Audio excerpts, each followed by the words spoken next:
And hello, welcome to Solo Playthroughs. We are in for a wild night in the Bayou, as I wrote in the title of this video, because I'm clever, I guess, or something like that. So, look, I'm flying solo today, for real, for real. I mean, this is Solo Playthroughs, I guess I'm often flying solo, but there is no moderator in the chat. Mrs. Playthroughs had an appointment she could not miss, and it's a little bit too early for my friend Steve to, I think he should just miss hours of work and take vacation time to help me out here, but, Steve thought otherwise. So all you got is me. I will try to check in with the chat as we go. If there is any rules mistakes and whatever that you see, any strategy questions about anything, just give me a few moments and I will kind of moderate that as we go and kind of get back to things. And if I make a mistake and I can fix it, I'll go ahead and fix it. So, shouldn't be too many mistakes. I've played this scenario a ton. It is one of my favorite side scenarios in the Arkham LCG universe, although that said, I do think they keep getting better and better and better. Outer Gods has been awesome to play with. Blob is really good. And Excelsior Hotel, I think, really set the foundation for these side scenarios and what they could actually be going forward. So, yeah, then there's Rougarou, right? So you have, I guess there's not that many I don't love. Carnival I really like. Rougarou I like a little bit more. The ones like Labyrinth of Lunacy, whatever. And then you have the Abyss, which I just think was a big miss from a design perspective for a lot of reasons. I see a lot of blue cards. Maybe, yeah. Hey, David, how are you? David says that a lot of blue cards, maybe parallel skids next time. He's dope that way. I haven't diving, whatever the word is. I haven't gotten into the parallel things that much. I'm not a huge print and play guy. My printer's not that great. So I haven't really done much there. So, also, I'd love to watch you shuffle the cards, so I'll be pending. Great. Sounds good. So, yeah, I do random builds. There's an Arkham DB deck builder. If someone wants to know that, I can find the link and put it in a comment section after this video is published and up. So I'm not totally thrilled with the build, but I think it should be good enough to get us through this scenario. The reality is, true solo, there are a couple of different positive resolutions in this scenario. We're most likely going to be limited to the one that involves us killing the Rougarou, assuming we can pull that off. The other alternate resolution's a little bit much for Skids to take on, especially since we'll be worrying about our horror value, and we'll be taking horror almost every other round, if not more than that. And the timer at the last agenda gets pretty heavy, as we'll kind of get to as we go. So I will talk through the build a little bit. Again, when I do a draft on the website, you can choose how many cards you want to pick from when you draft. I just set it at 5. I find that's a nice little balance where I'll see a bunch of different cards. I'll go through my skill cards. And I treated this with the side scenario rules. So I did throw in 19 XP, which means I take 1 additional basic weakness. So this is a 19 XP deck, and I used the same website for that. Sometimes they just gave me some garbage XP choices, and I just kind of ignored it and just kind of went through. But I spent 19 XP with that kind of modified drafting style here. So my skill cards, I got 2 copies of Nimble, we got a Hatchet Man, we got to Watch This, we got to Take the Initiative, and a Daring as the 2 Guardian cards here, and then 1 Unexpected Courage. I did not have any option to take like a Guts, although I don't know if Guts would be all that helpful with Skids, but I didn't have any Manual Dexterity, I didn't get Overpower. I mean, those are cards I really like and I was looking for. Skids has a 3 Intellect, so I really could have used a Perception, but none of those came up. Here are my assets. I only have 1 ally and my level 0 cards, and that's Leo, because again, whenever you get a chance to grab Lou, you grab them. We have Lone Wolf. Hopefully I can pick this up.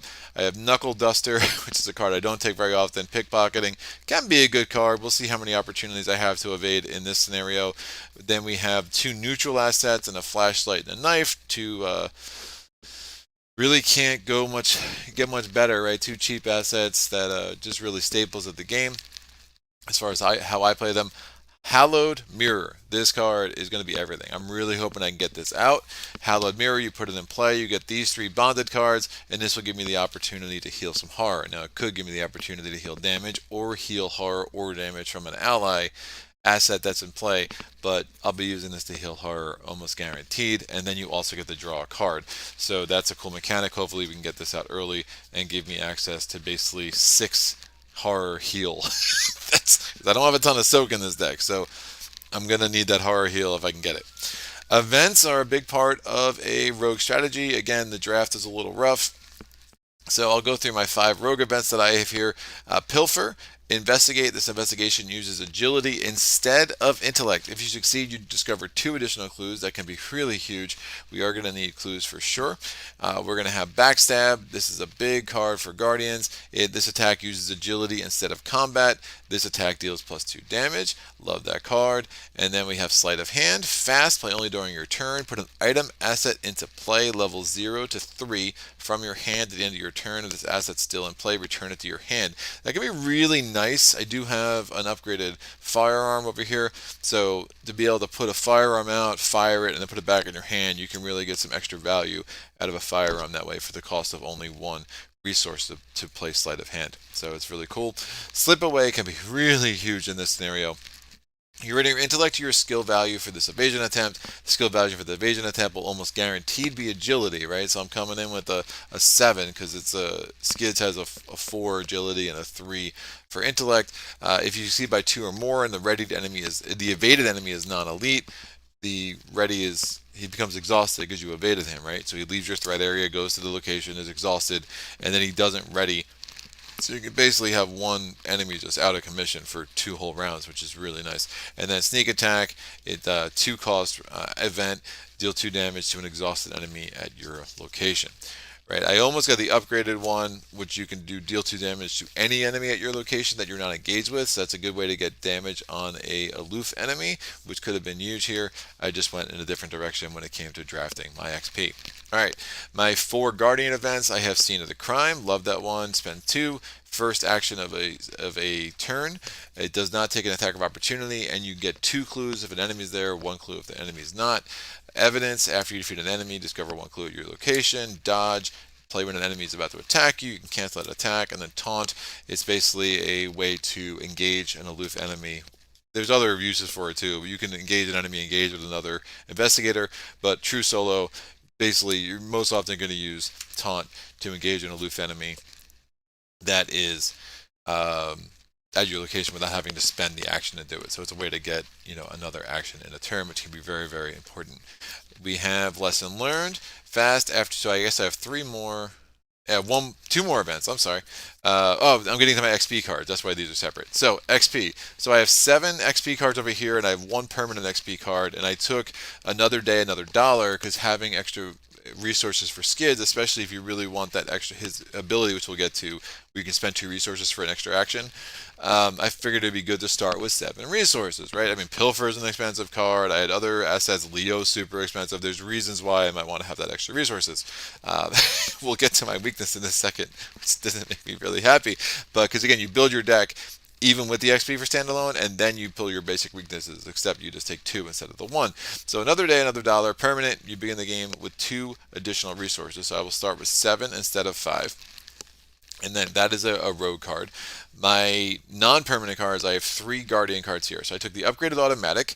The nicest thing about the upgraded automatic is that not only is it +2 combat instead of 1, but the nicest thing is it cancels retaliate. So if you miss and the enemy has retaliate, and just to be able to ignore that is super, super good. Fool Me Once could come in really big in this scenario. This is a 1 XP card, so a level 1 card. Fast, play when you would discard a treachery card after resolving any of its effects. Put Fool Me Once into play in the play area and attach the treachery to it. And when you draw another copy of that card, instead of having to carry out that card and the revelation effect, you can just discard Fool Me Once, and you can kind of ignore that card altogether. And then lesson learned, fast play after you take damage from an enemy attack, discover 2 clues at your location. So how do we round this deck out? Well, these cards are all huge for me right now. We have the level 3, the Delilah O'Rourke. I think her and Skids would make a lovely couple and make beautiful babies, but I had to put them together. So she gives you +1 combat and +1 agility. You can exhaust her and spend X resources, choose an enemy at your location, deal 1 damage to the chosen enemy, 2 damage instead if that enemy is exhausted. X is a chosen enemy's evade value. Super, super strong, and I think that could come really in handy, and I love those boosts. I mean, if I can get Skids up to a 4/4/4, I mean it's 2 for willpower, but I get a 4 combat, 4 agility, and Well, I guess it wouldn't be 4 intellect. That'd be crazy. So I guess it'd be 4 combat, and I get him up to a 5 agility. That could be a really huge way to kind of break him up a little bit. Brian Skolick says, "Good luck in this one. Resigning is always an option. Resigning is always an option. It's not an option. Now I'm playing standalone. What's the point of resigning? What am I trying to protect here? We're going down with the ship, dude. Like that's what's happening. All right, we have Switchblade. It's a level 2 card. If you're playing with the taboo rules, which I do, it becomes a extra experience. So it still stays level 2, right? So you can get this in some builds that can only let you get up to level 2 rogues. Like you can add this to a Leo Anderson deck, for instance, which could be really huge. But it does take the extra experience because it needed to be nerfed a little bit. Very, very strong card. You get +2 combat for the attack. If you exceed by 2 or more, you deal +1 damage. We have Hot Streak. It costs 3, but you get 10 resources back. So it's a pretty, for me, I love, again, this is an expensive deck as it is, giving me I didn't get a chance to get any emergency catches when I was doing my draft. So being able to say, well, having the opportunity to draft this, I thought really made up for it. This was actually the last 4 XPA spent, so I caught that card just in time, and I think that coming out would be really huge for us to do what I need to do here. And then finally, the one more pip of XP I spent on momentum. You get a wild icon. If the skill test is successful, reduce the difficulty of the next skill test you perform this phase by X, where X is the amount that you win by. So you're not going to want to use this during the Mythos phase, right? Because it's this phase. It's a very specific card. So basically, if you can do this during your action phase, and then you have one more action, presumably, you could really make the next test easier if you succeed. What are my weaknesses and what is the unique card? So Skids' unique card gets a lot of hate for reasons I don't fully understand. I actually find it helpful. Worst case, it gives you 2 wild icons over here, right? So you have these 2 wild icons, an agility icon, and an intellect icon. All those could be useful in the right situation. So on the lamb, Skids O'Toole deck only fast play after your turn begins. Until the end of the round, non-elite enemies cannot attack you. And why I find that really huge is that if you say, especially here, I mean, there are times that you're in a Bayou location, you want to be in a non-Bayou location. This could be really helpful. So you're like, all right, no one can attack me. They'll stay in my threat area, but they just won't attack me. So I can move to a better place where I want to be and then kind of do what I want to do, right? So I kind of find On the Lamb to be fairly useful, more so than most people. And I've every time I use it and it's like successful, I'm like, people really hate on this card for strange reasons to me. All right, then we have. I mean, is it the greatest unique asset in the world? No, it's far from the worst though, in my opinion. So, what are my weakness? The unique weakness doesn't really do much in a one-off side scenario. Hospital debts, it just would give me 2 fewer experience. I really don't care about it, so whatever, that is what it is. We have nihilism, which I think is from Jacqueline Clark's investigator deck. Put nihilism into play in your threat area. After you reveal a tentacles, take 1 damage and 1 horror. That could be pretty gross. It doesn't impact someone like Skids as much. This is really bad for Jacqueline because the way she ignores stuff, or even Father Mateo. I don't find it as brutal for Skids, just hopefully you don't pull the tentacles. But literally, there's 24 tokens in this chaos bag. We're not pulling the tentacles all that much unless I just am extremely unlucky. So I don't hate nihilism. This was the second basic weakness I got, and this one was like, oh. So the tower. You cannot commit cards to skill test while the tower is in your hand. So you have to get it out of your hand, and it costs 4 to do so. So it's not the worst weakness in the sense that it doesn't cost you a ton of actions, but it does cost you 4 resources. And in the deck where I'm already worried about resource management, that wasn't great for me to draw. You are going to want to get this out of your hand ASAP. The nice thing about once the tower is in play, you can, if you have an asset or a treachery card that makes you discard.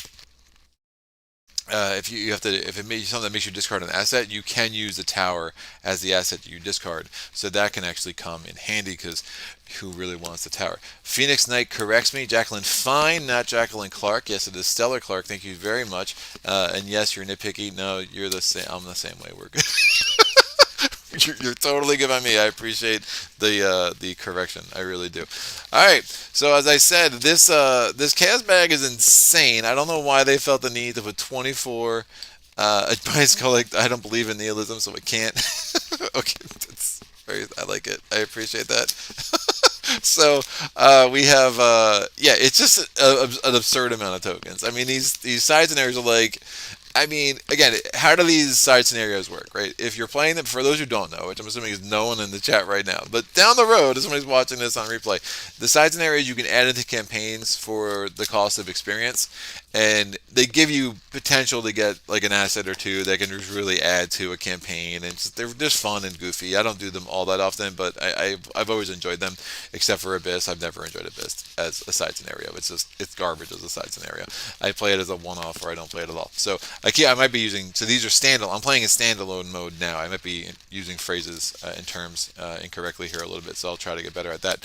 But if you're playing this as a side scenario, as part of a campaign, you use the bag. I want to make sure my XP cards got separated in here.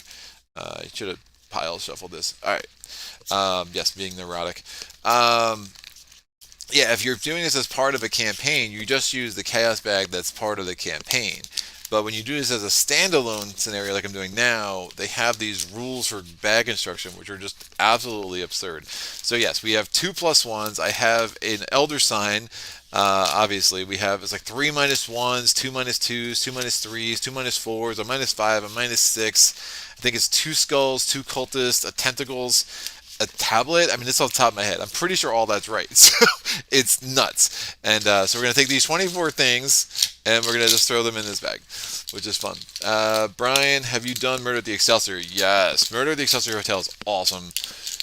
If you want to go back in the day and see where this channel started, I have a Tony Morgan playthrough of Murder at the Excelsior Hotel, which is like it's just crazy. I look back at my old videos and it's just funny to kind of see how far the channel's come a little bit. But yeah, I love that one. Excelsior is great, and then I think Blob is great. Outer Gods is great. Friggin' Barkham's great. I was shocked by how good Barkham is. I mean, it's just so clever, and it's a nice little challenge. So it's pretty cool. Dangerous Knight, also some dangerous weaknesses, or can end, or just end the campaign outright. Oh yeah, yeah. That's the thing with Abyss is Abyss drives me nuts. The risk reward for Abyss is so off that I just don't understand. So yeah, let me go to Skids. What makes Skids Skids? Skids, the ex-con. It's the dude had some things, got on the wrong side of the law. You know, cop was messing with him. You know, here we are. So again, 2 willpower, 3 intellect, 3 fight, and 4 agility. As a triggered ability during your turn, you can spend 2 resources, and you may take an additional action this turn. Limit once per turn. And then you have the Elder Sign effect, +2 if you succeed, gain 2 resources. We have the deck building. Again, it's rogue cards or level 2, level 0 to 2 guardian cards, or neutral cards level 0 to 5. Deck size is 30, and we went through the rest of that. I will not bother with his flavor text. Yeah, it's fine. We're good. We're good. We'll save story time with Greg for the actual Rougarou setup. So I will shuffle the encounter deck. You'll note that there are two separate encounter decks in the. I guess they're what are they? They're encounter sets in the Curse of the Rougarou scenario pack. The ones that have this symbol, we're just going to put those cards to the side, and the only ones that we shuffle to start the game are the ones with this other symbol right here. So, and I'll get the names of those as we go through the flavor text here in a second. So I'll shuffle these up. Notice I do not have these sleeves. I don't really worry about sleeving up the scenario packs as much. I don't play them as often. And if they get a little worn, again, it's not like I'm going to have any unfair advantage knowing what card is what, because they're all going to be equally worn considering this is a standalone thing. We have that awesome artwork. I love it. So it goes to the instructions, standalone mode, blah, blah, blah. Story time with Greg. Terror grips New Orleans. Minnie Klein, your contact at the Arkham Advertiser, had slipped you a draft of the article over a cup of coffee at Velma's Diner. It would have gone to print had Doyle Jeffries, the lead editor, not scoffed at the concept. I believe his exact words were, "I ain't printing the ravings of some voodoo lunatic and passing it off as news," she explained. From the sly grin spreading across her face, you could tell she smelled the story. The headline was sensationalist. 3 killings in 9 days was enough to spook a town, sure, but you doubt all of New Orleans is gripped by terror or even knows about the killings. Still, something piqued your interest. Lady Esprit, the voodoo priestess from the article, claimed that a malign curse had taken root in the Bayou. "There's something to this, isn't there? I know that look," Minnie said. You weren't sure. If Lady Esprit was right, this Rougarou wouldn't stop killing at 3, that's for sure. But curses? Wolf people? How could such things be real? Only one way to find out. You put on your coat and head for Northside Station. Bum, bum, bum. Great. So the one encounter set that we're starting with is the Bayou encounter set, which I just shuffled. The other encounter set that we put aside is the Curse of the Rougarou. There's some other cards that we put aside as well, and we'll get to that.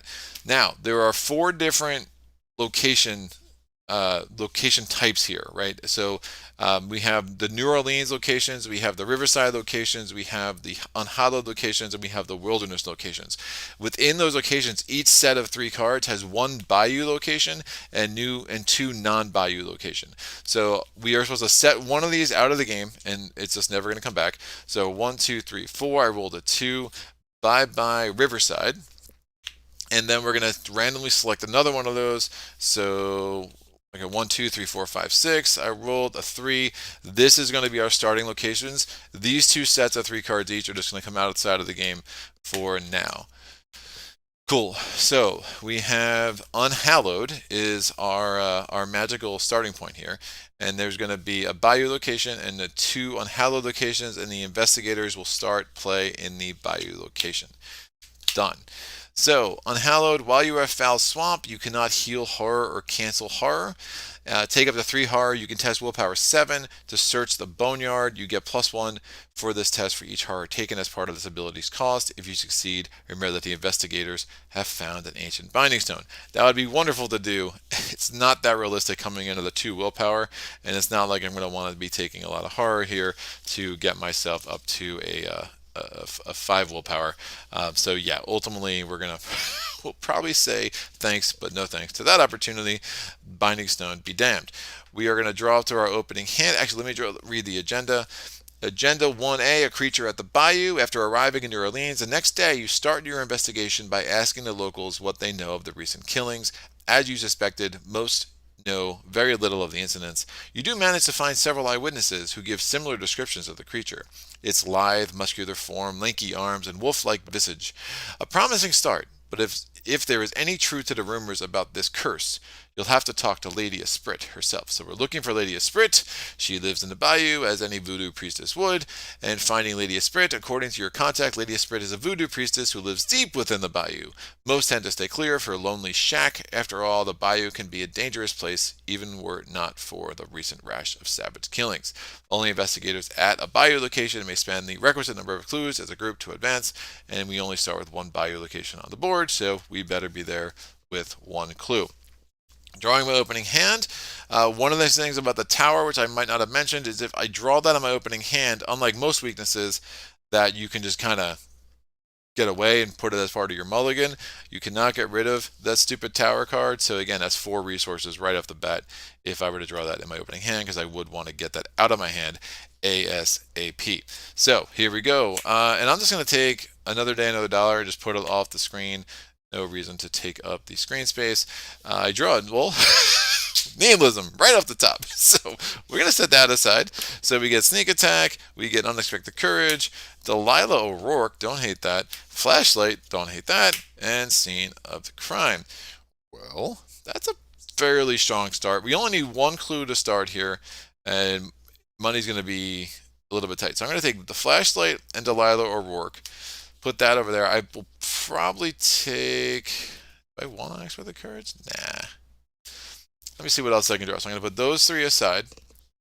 And we're going to mulligan into this. Another weakness. That goes aside. It's a switchblade. There you go. I was looking for a weapon for sure. Switchblade, fool me once. And Leo. Oh, well. I actually think I'm going to go with Delilah instead of Leo. Is that nuts? Tell me that's nuts. Delilah's, I think, just a little bit better for what I need right now, considering my, I am worried about that 3-4 and not having overpower, not having manual dexterity. I think that could really, really help. So, it's a little nuts, but I think I'm going to stick with that. All right. Plus, like, she's only half price, and I spent my XP on her, so I'm convincing myself that Leo, I love you, man, but we're gonna go with Delilah here. So my first turn, I'm going to spend Two resources on flashlight, three resources on Delilah or Rourke. That is 5 total.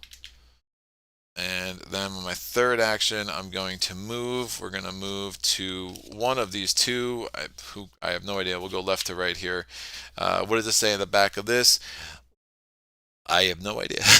So, Allah, Aïe, Shabnigrath, Kate, and something in French. The world is your prey, your bloodlust, unending. I know somebody was really hopeful I was going to start reading in French there. Yeah, that wasn't happening. Cool. So you can spend 2 resources to heal 2 horror here, so it's good to know that's there. And then that is the end of my turn. Now I could spend 2 resources to get 1 additional action. I would rather hold on to those resources. I do need to put 3 resource tokens on the flashlight as supplies for when I investigate. So that is that. We're going to go to the enemy phase. There are no enemy phase. We go to the upkeep phase. I draw a card. It is momentum. I take a resource and we move on our very way. We're going to go to the mythos phase, putting the first doom on the agenda. Again, doom threshold is 5. Take the top encounter card. We get this. I don't mind. We're testing willpower 3, so it's a 2 against a 3. For each point you fail by, take 1 damage. Damage is a lot better than horror, and again, I have this nice little damage token Delilah, and I have Leo just chilling, waiting in the wings if she were to have a premature death. So I'm going to test a 2 to a 3. We are gonna pull maybe one of the 2+1s. I don't know. We'll see. Bam! I pulled. Ask and you shall receive. All right, cool. So I got a +1. We are cool. That goes away. Yeah, Brian Skollick says no one should be forced to read French. Yeah, well, I mean, if you're French and you can read it, I mean, knock yourself out. All right. So that was a nice little start here. We're going to go and we're going to do our first action because we go to the investigation phase. I moved to the other unhallowed land. I'm assuming there's a clue there. There is. So Ritual Grounds. Shroud value 2, clue value 1. After you end your turn at Ritual Grounds, draw 1 card and take 1 horror. I foresee I'm not going to do that. So I am going to investigate with my second action using the flashlight. I lowered the shroud value to a 0, so I'm investigating a 3 to a 0. And I pull the -6 for good measure. Oh, Elder Sign. So I just pulled a +1 and an Elder Sign. This is going to end very poorly. So what happens? I succeed. I get this clue. Awesome. And then what do? I'm going to get 2 resources because of the Elder Sign. That's ridiculous. I have 1 more action. I don't want to advance the agenda yet. It just seems like a super bad idea. Do have Switchblade. I mean, I'm kind of set up just to kind of keep this moving along. I mean, I'd love to know if I had any chance with the alternate resolution to this, but I just don't think that's going to happen. I don't see it happening. Okay. Well, I go there. Cool. And I'm going to, that's my third action. I have no more actions. I'm not going to advance the agenda. I am going to wait. Usually better to wait if you have no actions, especially in this scenario. Then we're going to go to the enemy phase. No enemies. We go to the upkeep phase, draw a card. Ooh, hospital debts. And I'm not going to deal with this. So, yeah, we'll just kind of let this chill there and then take a resource. So how many resources? Mythos phase. We're putting the second doom on the agenda. We draw the top encounter card. What is it? It is Spectral Mist. Attached to a Bayou location. Limit 1 per location. So now that test of a willpower 7 is now a test of a willpower 8. Each skill test performed at this attached location gets +1 difficulty. And then you could test 2 intellect. Although, again, because of Spectral Mist, the test on Spectral Mist itself is also a +3, and then you could do that to disrupt the source of the mist. If you see, discard Spectral Mist. Jonathan Rector, hey, thanks for all your Facebook replies to my many game questions across Maze Knight, Spirit Island, and others. You the best. Thanks, Jonathan. And then Daniel, okay, Brian, this is getting weird. I don't know. Maybe. So we are going to go to the. I mean, it's Arkham. I mean, it's always getting weird, right? And it's me, which, in fairness, also is a big reason for weirdness in general. So I am going to. I think we just advance because, I mean, you know, how much am I going to really just mess around here? Doesn't make much sense. So we're going to spend the 1 clue at a Bayou location, and we advance this. What do we got here? Finding Lady Esprit's shack is no simple endeavor, but eventually you spot the decrepit shanty through the mist. Lady Esprit greets you as you enter, not at all surprised by your intrusion. She claims that the Rougarou was once a man, cursed by a being known as Shub-Digroth into the form of a great wolf. She believes that she can lift the Rougarou's curse from the Bayou, but only if the creature is destroyed. Put the set aside Lady Esprit into play at a Bayou location. So we're going to do that in order. So we have Lady Esprit. She comes in. Lady Esprit's a very interesting asset. She costs 4, but obviously she just starts in play here. You as an action, you can exhaust her and deal her 1 horror to heal 2 damage or gain 2 resources. Any investigator at Lady Esprit's location may activate this ability. So she'll just chill in that Bayou location there in the Foul Swamp because that's where her shack is clearly. And then we're going to do this. We're going to put into play each set aside location. That does not include the one we took out of the game to start the game. It only includes these 2 sets of 6 cards, or 3 cards each, so 6 cards total. So we have the Cursed Shores Bayou location. That has 2 locations that are connected. I'm going to move these over here. This card pile is off the camera, which is fine. And then we're going to have the last Bayou location and Forgotten Marsh. And then these 2 will go. I forgot how much of a table hog this scenario can be. This will go here. All right, so what you'll notice about the connections is basically all the Bayou connections are connected to each other, which shouldn't be a surprise. So that makes a triangle. And then each set of 3 cards also makes a triangle. So we have the Unhallowed triangle that we were doing up here, and then the New Orleans triangle, and then the Wilderness triangle down here. But wait, there's more. We have to shuffle the encounter discard pile. So we take this 1 card and the set aside Curse of the Rougarou encounter set, and we're going to shuffle that into the event deck. And finally, we are going to put the Rougarou enemy into play at any non-Bayou location on the board. So we can choose where we want him to go. And Rougarou, where do I want you to go? I don't know. We'll put him in New Orleans. That just seems like a nice little home for him. Bam. He's going to chill there. I'm shuffling these cards up. So now our encounter deck just got a lot thicker. And then finally, the lead investigator reads the following. As you leave Lady Esprit's shack, a terrible sickness courses through you. What did she poison me with?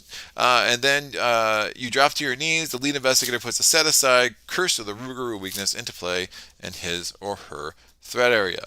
Fine. So this will go there. We're going to have this. Curse of the Rougarou. Put the Curse of the Rougarou into play on your threat area at the end of your turn. If you have not dealt any damage this turn, take 1 horror. Your stomach convulses, and you feel the first ghastly pangs of hunger. Of course you do, because you are bloodthirsty. You need to do damage in order to prevent that hunger from just devouring you and giving you horror from the inside out. Brian says hi again. Saget says, that is not what I meant. This is the 3rd channel chat where we both show up. He said, though I am no Arkham player, so I shall disappear soon. No monasteries to burn, no manticores to curse. Boring. Yes, very fair. It's a fair read. I mean, I don't know if I did boring, but I understand your opinion. Alright, I still have 3 actions, right? Yeah, this is nuts, because I just advanced the agenda. Of course I have 3 actions. So, hunting the Rougarou. The Rougarou is somewhere within the vast bayou. You must track it down and destroy it, lest the beast's curse consume you as well. At force, after the Rougarou leaves the location, put 1 clue from the token bank on that location.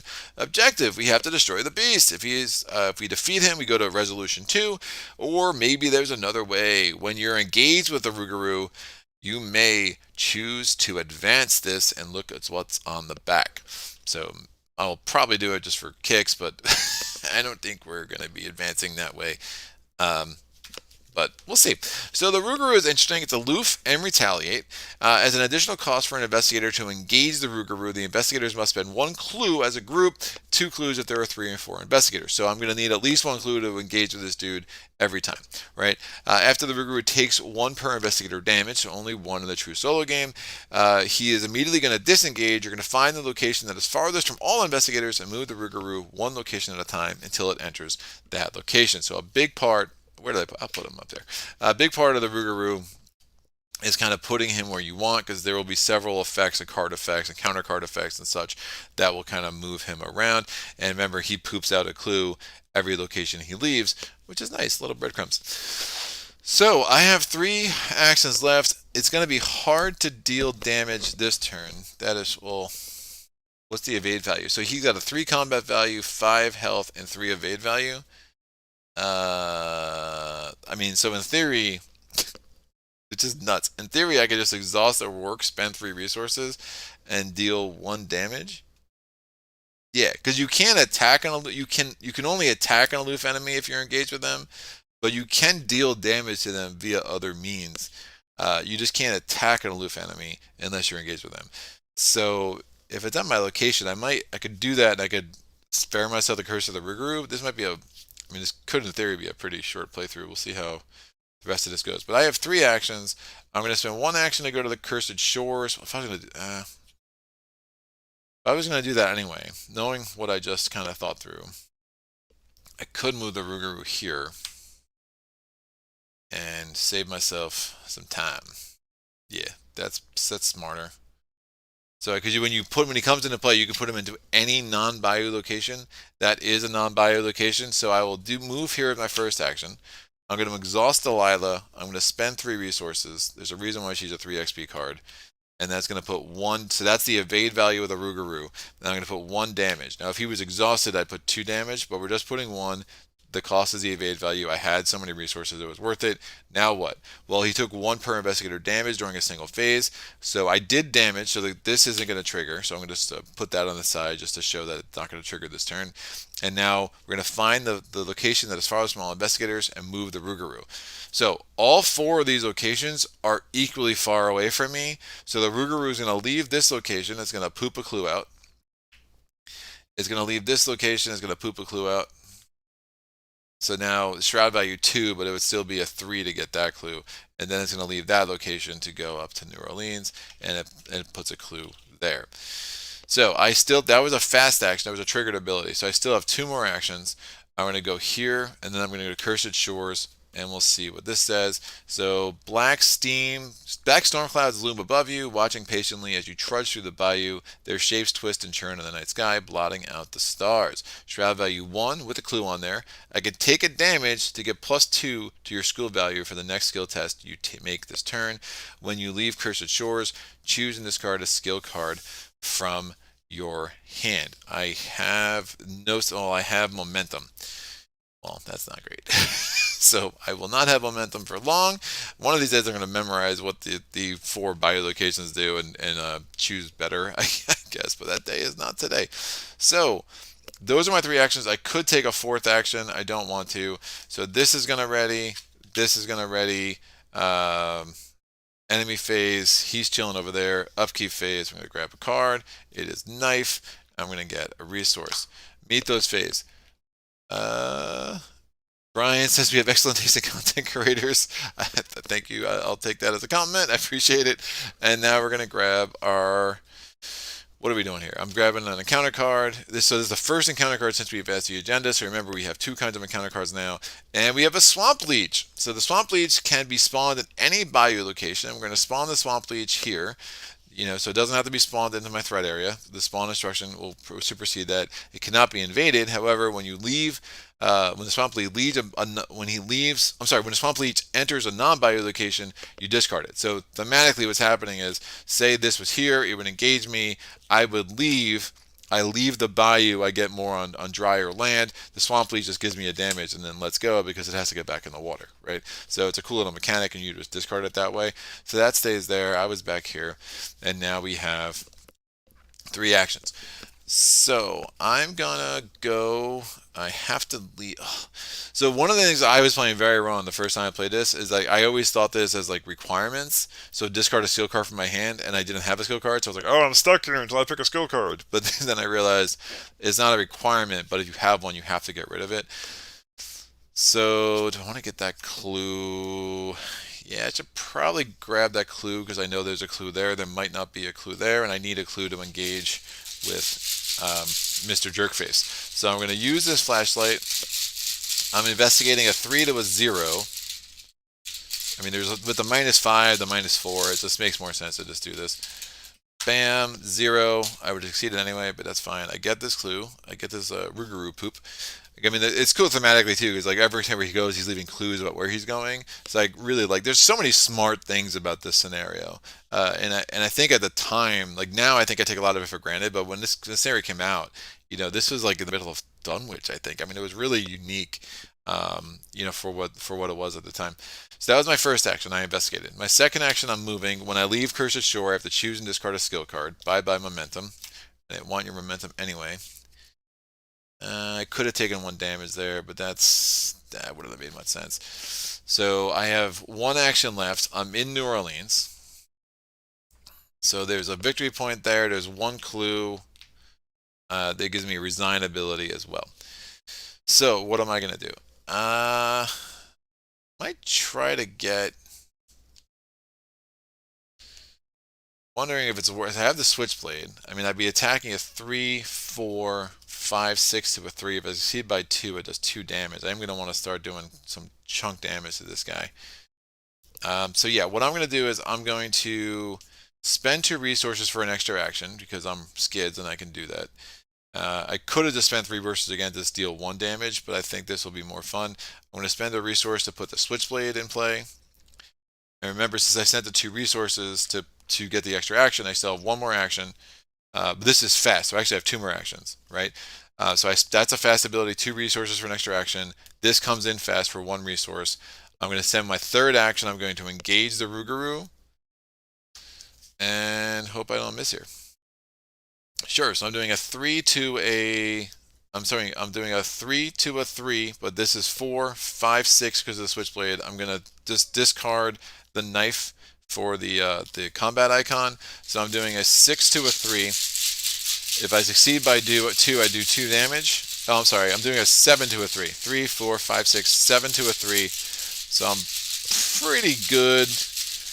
There's definitely a few tokens that could really mess me up here. So hopefully I don't pull one of them. I pulled a 0. That's great. I do succeed by 2 with the Switchblade. So I do 2 damage. The Rougarou now has 3 damage on him. The Rougarou is now going to disengage with me, go to the location furthest from me. I don't want to go back this way, especially with that Swamp Leech, so we'll send this dude down to the Forgotten Marsh. It's like March, just different. He's going to poop out a clue here. He's going to poop out a clue here, and now he's down in... I'll put him in this wilderness, just for kicks. All right. That was my 4 actions. Remember, I spent 2 to get an extra action. We go to the enemy phase. He's going to chill.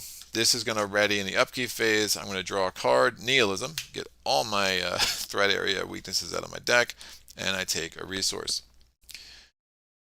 Yes, thank you. Phoenix reminded me that cost me a clue when I engaged, which is why I got that clue in the first place.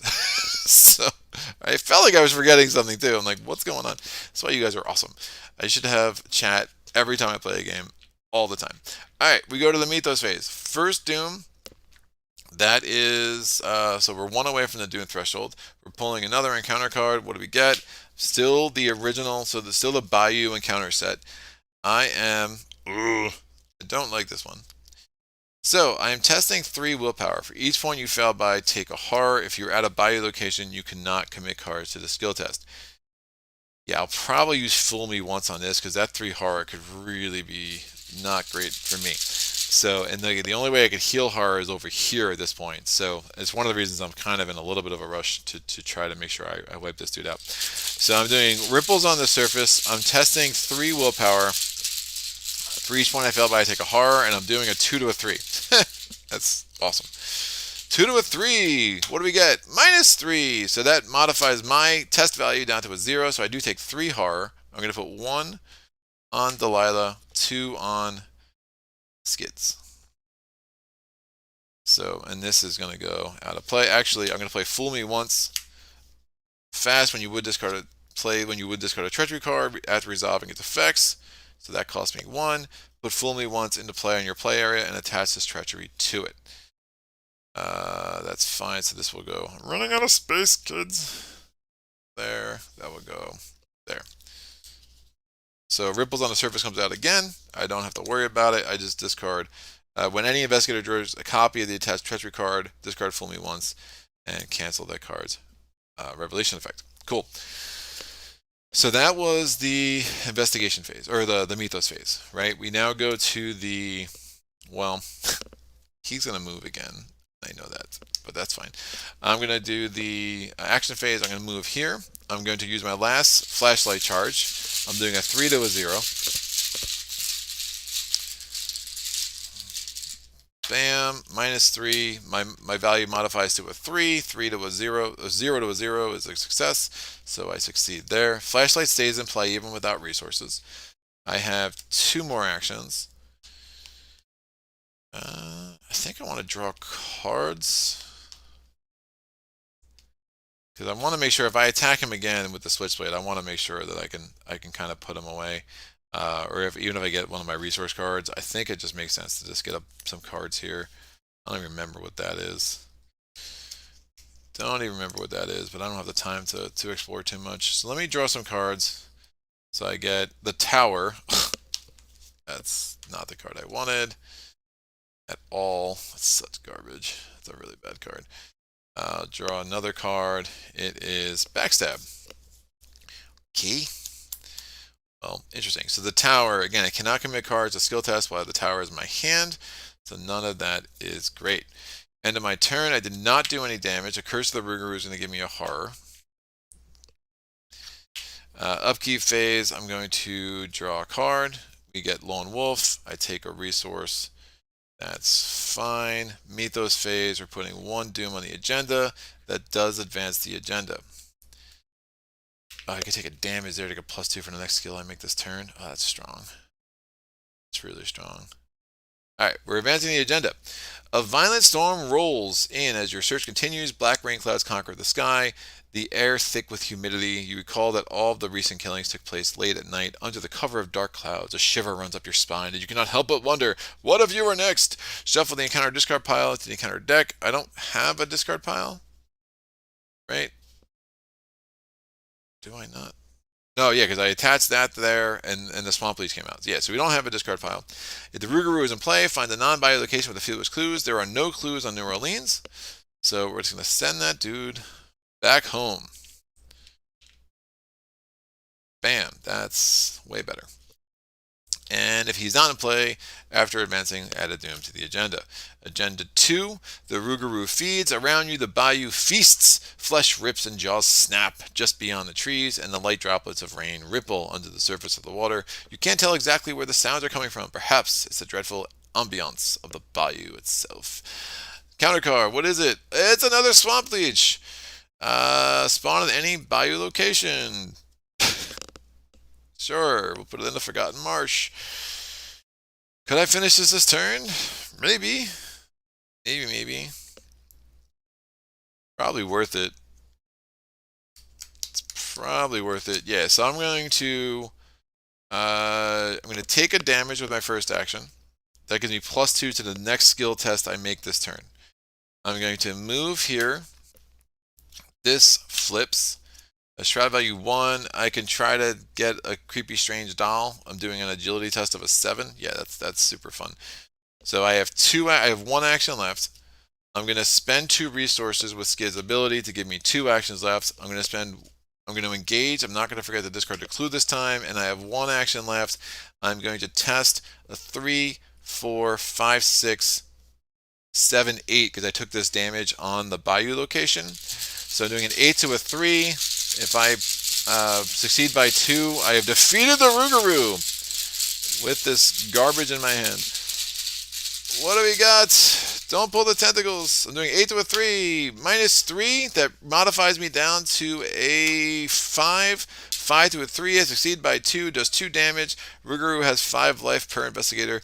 Rougarou is toast my ghost. We go to R2. Where is R2? It is in our little cards here. Cool, resolution 2.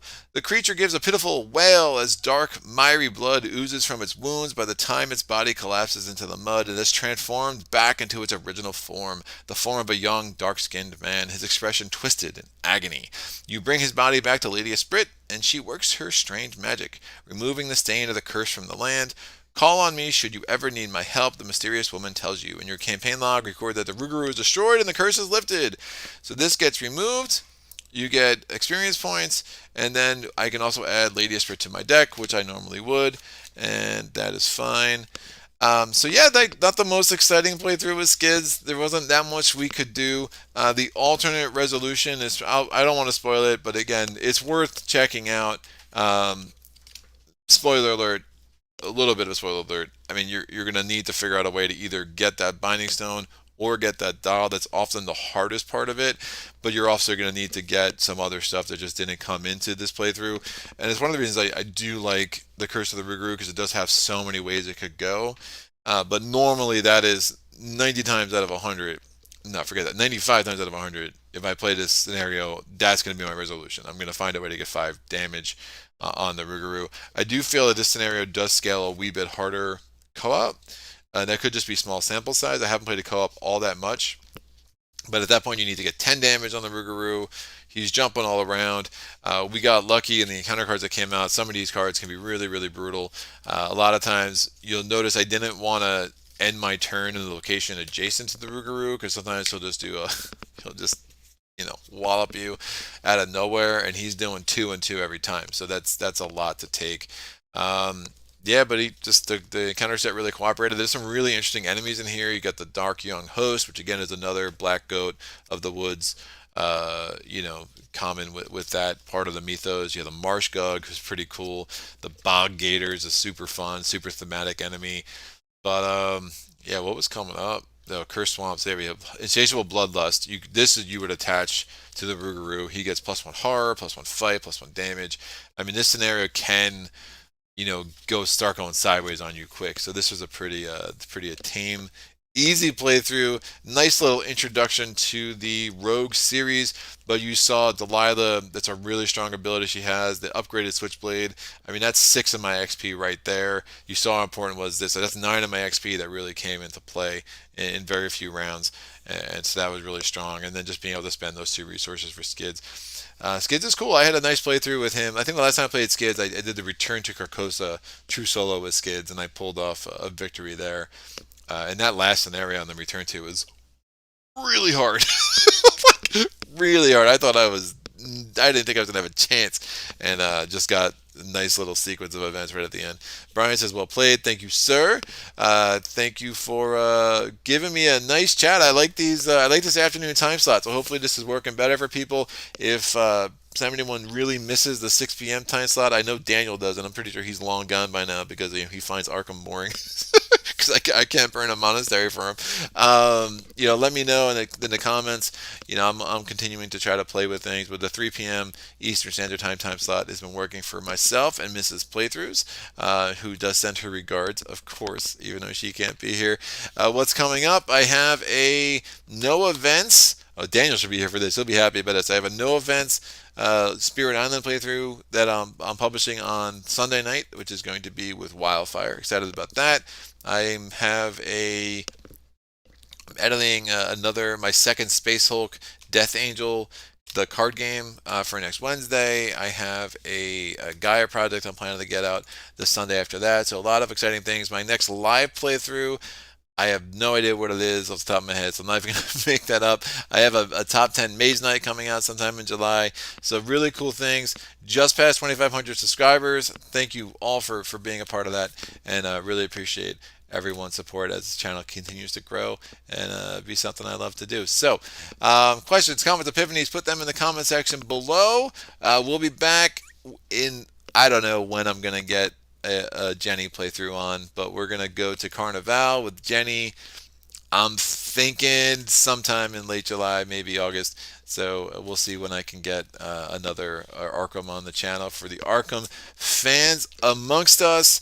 That's cool. And yeah, nothing else I want to say. So not seeing any comments in the chat, no questions. Thanks again. Until next time, happy gaming.